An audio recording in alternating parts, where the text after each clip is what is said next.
New this morning, thousands of students across Tennessee are prepping for a big statewide test. TCAP testing starts Monday. Memphis-Shelby County Schools is doing something a few other school districts in the state are not. This year, second graders are taking this test. They're testing these students to see how they will perform before third grade. 7-year-old Dominic Gold will take this test for the very first time this year. He's a second grader at Balmoral Elementary School. To prep, he's reading more at school and at home. He's an honor roll student with a lot of confidence and personality. His dad, Richard Gold, only wants him to do his best.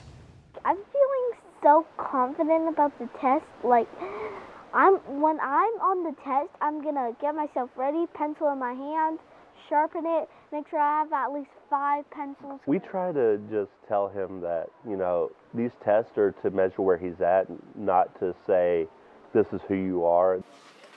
Good luck to Dominic and all of the students taking TCAP. The second graders will only test in reading and math, which are 2 of Dominic's favorite subjects.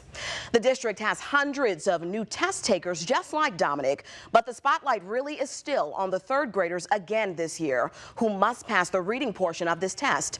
But this year, there's another group with a lot of pressure. Now they are the 4th graders who failed last year's reading test. The state allowed 12,000 of those students to move on despite their score. But if they don't show improvement this time, those same students could now repeat 4th grade unless they can show adequate growth. This is how the state will measure adequate growth. The outcomes will be different for every child based on their test scores using this formula. Let's use Johnny as an example. He's a 4th grader with a 3rd grade TCAP reading score of 200, which didn't allow him to pass. Using the state's adequate growth formula, the state estimates Johnny's probability of passing the 4th grade reading test is 25%.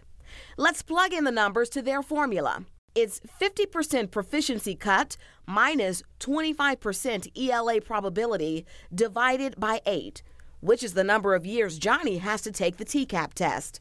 That equals a growth target of 3.125%, which the state says is adequate.